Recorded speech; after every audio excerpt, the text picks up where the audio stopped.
Hola clase, soy tu maestra señorita Guess y hoy vamos a hablar de pronombres de sujetos.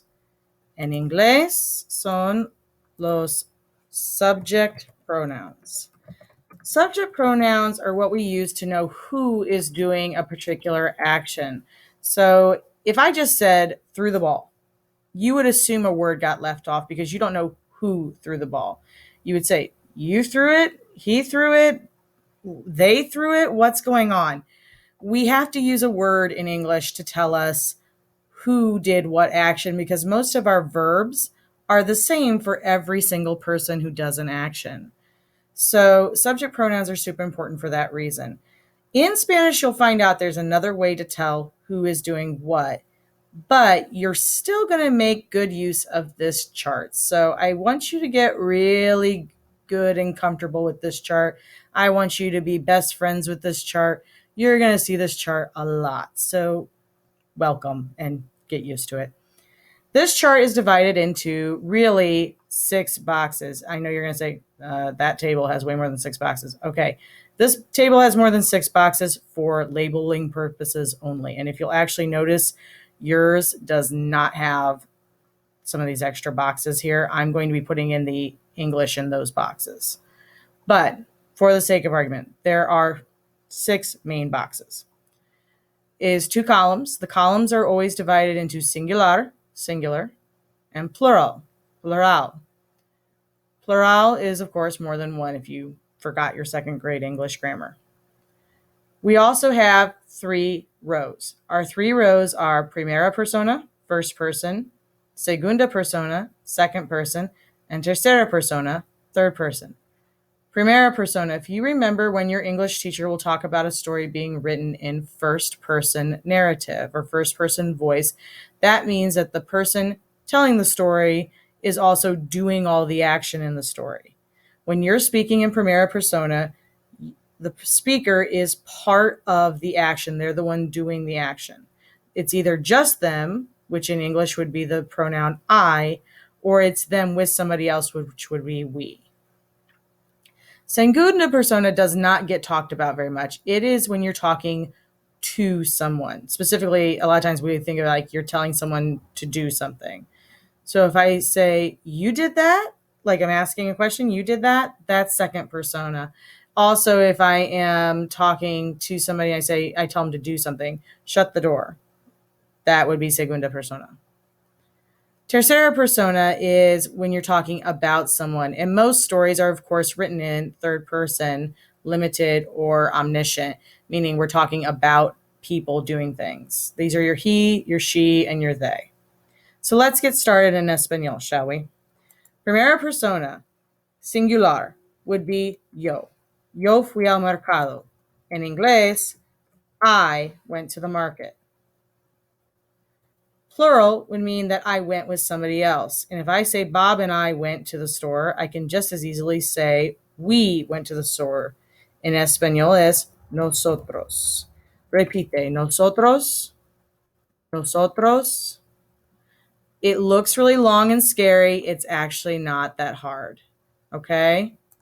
This is we. Now, I do want you to make a little mental note here.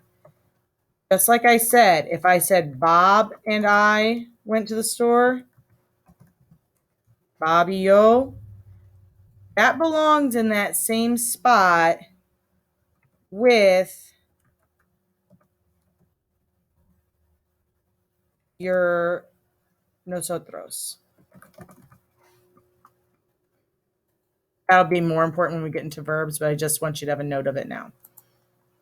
All right. Singular. Segunda persona. If you want to say you want to go to the game, you did this, you're going to use usually to. It is TU and there is an accent.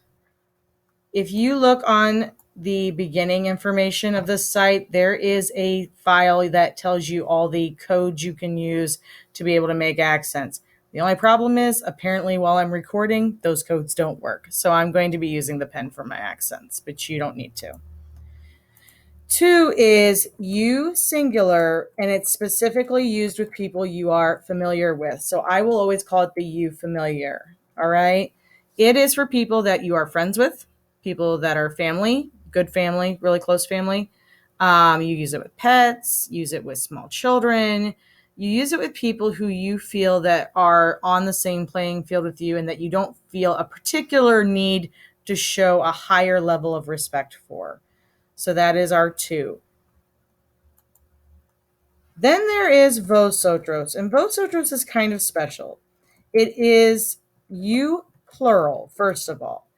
In English, we just use a singular you, and we use it for everything. We don't make a differentiation between you want to go to the game talking to one person and you want to go to the game talking to multiple people.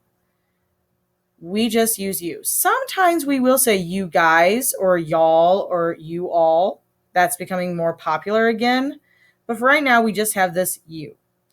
In Spanish, that's different. There is a plural version of that you. There's a plural version to indicate I'm talking to more than one person. But the other thing that's super important with vosotros is it is only actually used in Spain. It is only used in Spain at the moment. And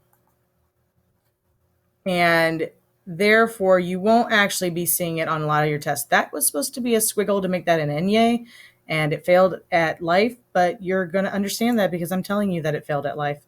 So in Spain and España, they use vosotros for you plural, but in Latin America, we're going to use a different one that we'll get to in just a minute. In the third person singular, tercera persona singular, we have el, which does have an accent on that E. I'm noting these accents with you because they are actually kind of important. If you don't have these accents, it's a different word. Small words, accents tend to be important. I will tell you on bigger words, should you use your accents? Of course. If you forget, does it really inhibit someone understanding you? Not normally. But on small words, often if there's an accent, it's because there are 2 words, one with an accent and one without. El is an example of this. We have el, which in English means he.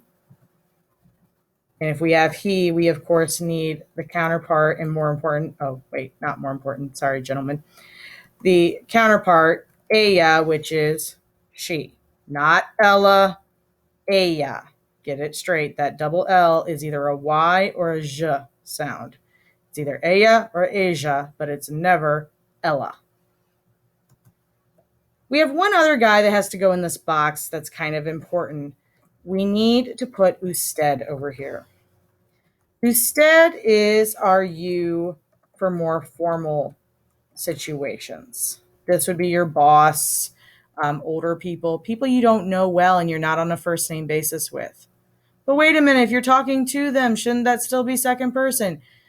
Yes, it is second person if we're going to get into a literary conversation, but in terms of how you're going to actually use this chart, it needs to go in the third person box. Think of it as you're elevating them up to the next status because you're trying to show them respect. You're trying to put them a little above you. And that is why they're getting bumped up to third person. Make a note here also. I understand this is not a pronoun, but if you need to use somebody's name, nombre, to explain that they did something, you are going to put that in this box as well. So, and if you think about this makes sense.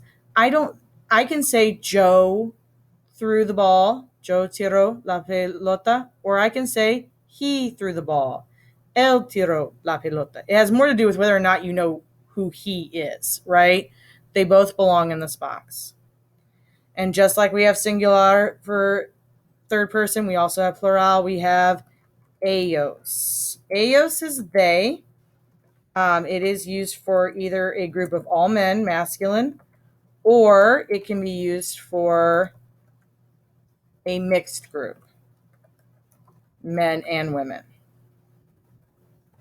There is another they, ellas, not ellas, ellas, I can type, which is used specifically when you're talking about an all-female group.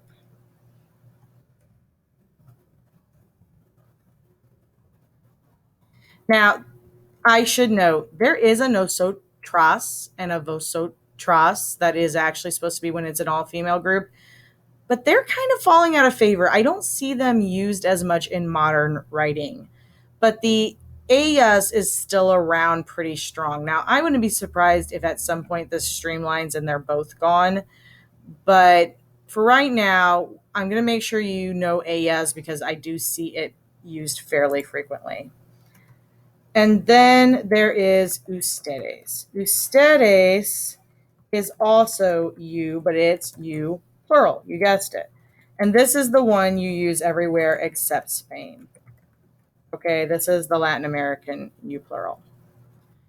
Again, if you would have multiple people you are describing doing something, Bob and Joe, you are going to use this box. And again, I understand that these are not pronouns, but I want you to think they go here.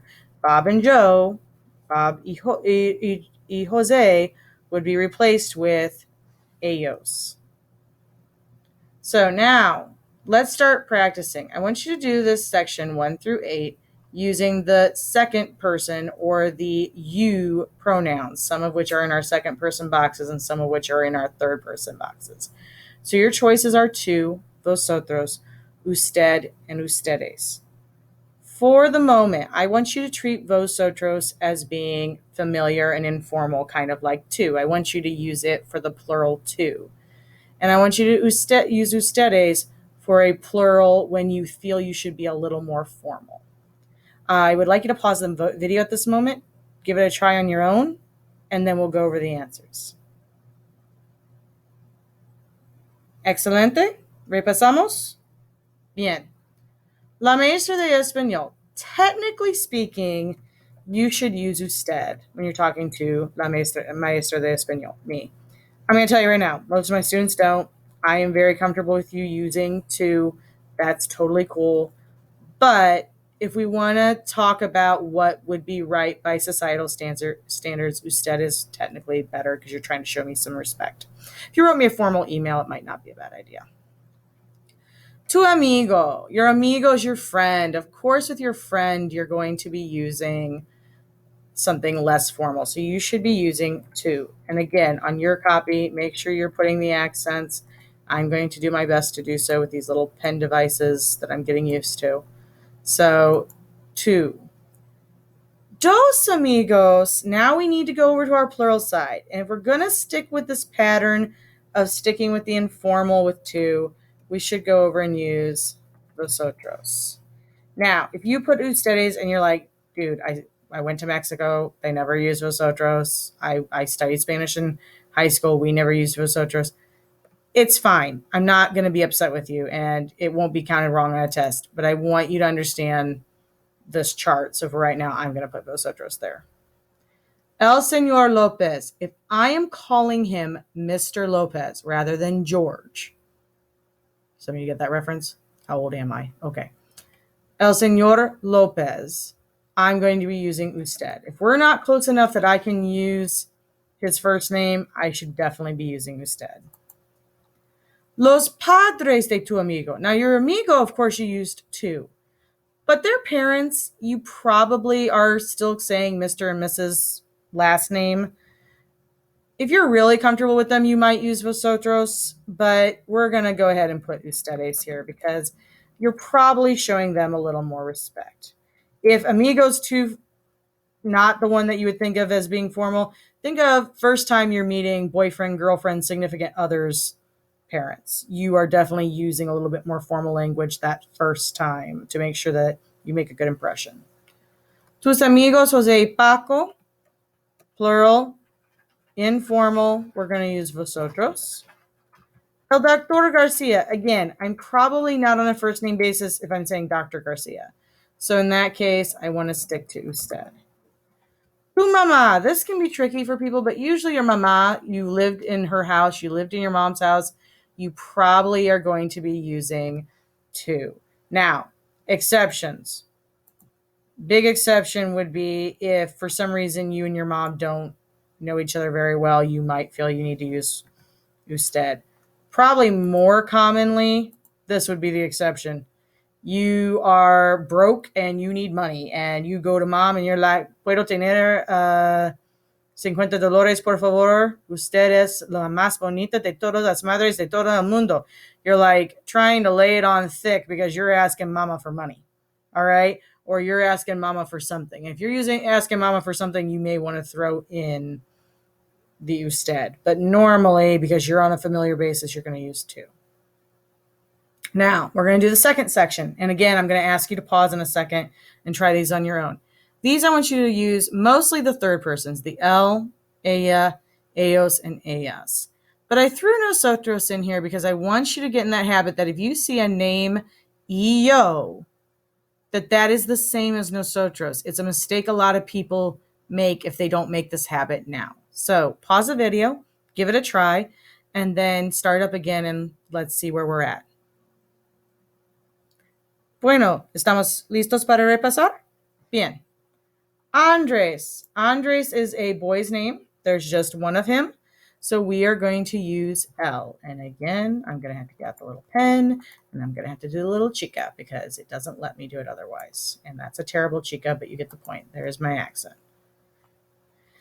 El señor y la señora Valdez. Well, first of all, I'm calling them Mr. and Mrs. Valdez. Second of all, there's more than one of them. So I am going to be using ellos.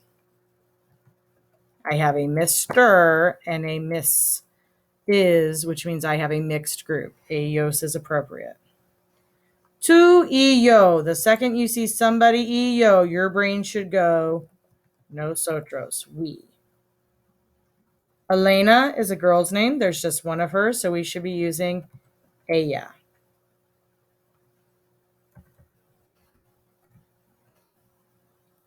Forgive me. The formatting drives me crazy, so I have to fix it.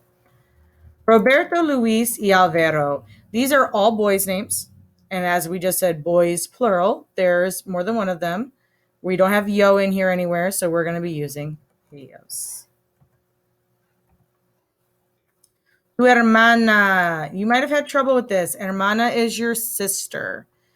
Hermana's sister. And if you, this is a good time to note that if you see a on the end of a word, even if you don't know what that word means, if you know it's a person, it's probably female. And if you see o on the end of a word, it's often masculine. Okay. Notice the boys' names here, Roberto and Alvaro. And if you look at Elena, which is a girl's name, it ends in a. Okay. So tu hermana, your sister, what should you be using? You should be using ella, she. Mi hermana me robó mis maquillajes. My sister stole my makeup, which, you know, probably doesn't happen nowadays that we all have our own houses, but, you know, when we were younger, probably did. El abuelo es tu grandfather. And if it is your grandfather, it is obviously masculine and it's a singular person, so you're wanting to use el. And again, make sure you're accenting. Ooh, that one actually looks good. Maria y su mamá. Now I have Maria, which is a girl's name, and mamá, which is mom, which is also a woman.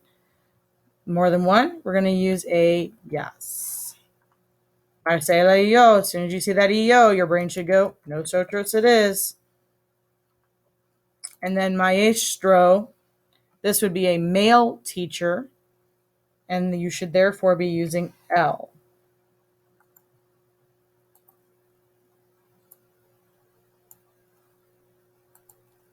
And that is the end of our worksheet on subject pronouns.